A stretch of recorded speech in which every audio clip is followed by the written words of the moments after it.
This video is only for educational purpose. Don't try this method on stolen phone. दोस्तों एक बार फिर से आप सभी का ज्ञान सेटअप यूट्यूब चैनल में बहुत बहुत स्वागत है। दोस्तों आज मेरे पास जो फ़ोन है पोको X2, इसका FRP बाईपास करना सिखाएंगे। बहुत आसान मेथड है, ना ही आपको कोई थर्ड पार्टी एप्लीकेशन की ज़रूरत है, ना ही पीसी की ज़रूरत है। आप बस अपने फ़ोन से ही बिल्कुल 2 से 4 मिनट के अंदर अपने फ़ोन का FRP बाईपास कर लोगे। बस मैं जैसे जैसे कर रहा हूँ, सिंपल प्रोसेस आपको उसी तरीके से आपको अपने फ़ोन के अंदर करना है। सबसे पहले अपने फ़ोन का वाईफाई कनेक्ट करोगे, किसी भी मोबाइल से हॉटस्पॉट ऑन करके वाईफाई से कनेक्ट कर लेना है। एंड दोस्तों कनेक्ट करने के बाद जैसे जैसे प्रोसेस में कर रहा हूँ ना, बिल्कुल वैसे ही करना। बहुत सिंपल प्रोसेस है। बस लास्ट में आपको क्या करना होगा, अपने फ़ोन को फैक्ट्री रीसेट करना होगा, जिस पे मैंने वीडियो बनाया हुआ है कि आप अपने फ़ोन का फैक्ट्री रीसेट कैसे करोगे। बस यहाँ से हम म्यूजिक प्ले करेंगे।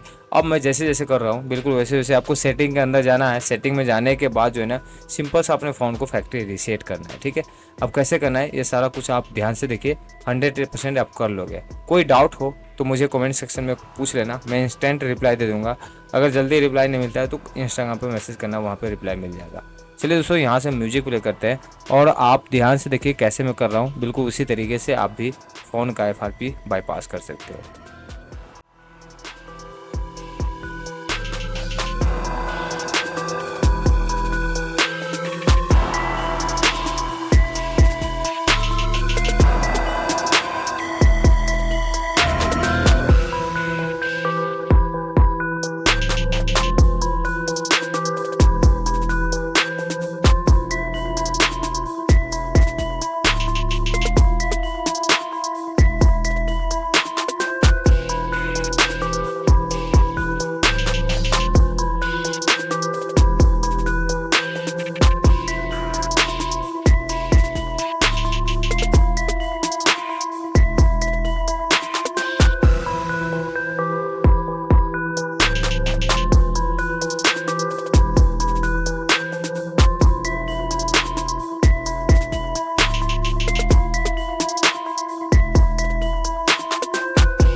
बस दोस्तों अब आपको यहाँ पे सेटिंग के अंदर चले जाना है और सेटिंग में आने के बाद आपको अपने फ़ोन का फैक्ट्री डाटा रीसेट कर लेना है। हो सकता है आपका फ़ोन में फैक्ट्री डाटा रीसेट का ऑप्शन नहीं आए, तो एक बार फ़ोन को रीस्टार्ट कर लेना, यानी कि रिबूट कर लेना। फैक्ट्री डाटा रीसेट का ऑप्शन आ जाएगा, इसके बाद फैक्ट्री डाटा रीसेट कर लो। इस पर मैंने ऑलरेडी वीडियो बना कर रखा हुआ है, लिंक आपको डिस्क्रिप्शन में मिल जाएगा। चलिए मिलता हूँ नेक्स्ट वीडियो में। जय हिंद, जय भारत।